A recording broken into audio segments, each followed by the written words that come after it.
In the heart of ancient Crete, within a workshop carved of stone, the master craftsman Daedalus labored in silence. Beside him stood Icarus, his young son. Watching with a mixture of awe and restless anticipation, warm Mediterranean sunlight streamed through a high window, dancing on the skeletal frames of the great wings they were building. With meticulous care, Daedalus sealed the feathers with molten wax, binding their hopes for freedom to the fragile frames. The day of departure finally arrived. Daedalus fitted the heavy harness onto his son's slender shoulders. Icarus looked at his reflection in a polished bronze shield, seeing not a boy but a creature of the sky. Standing on the edge of a towering cliff, the vast Aegean Sea stretched out before them, a terrifying blue expanse. Daedalus gripped his son's shoulders, his voice trembling with a father's caution. "Keep to the middle path," he warned, "fly too low, and the sea's dampness will weigh you down. Fly too high, and the sun's heat will destroy you." Icarus nodded, though his heart was already racing toward the clouds. With a final look, they cast themselves into the air. The sensation was unlike anything they had ever known.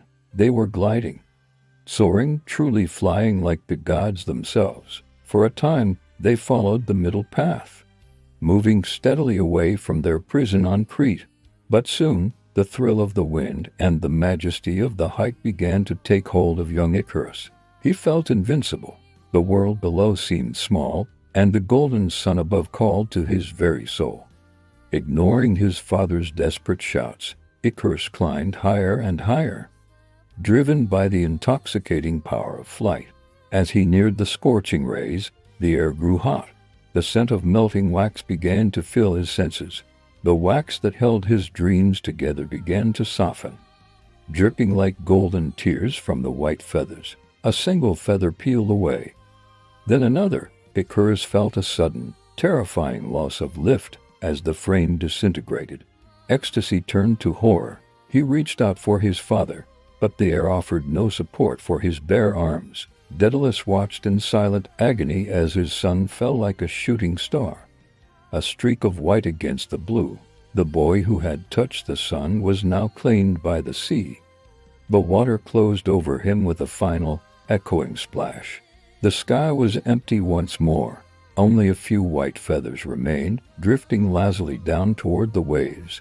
Daedalus landed on a nearby shore, his heart shattered. He had gained his freedom, but lost the light of his life. He cursed his own cleverness and the hubris that had led them to believe they could conquer the heavens.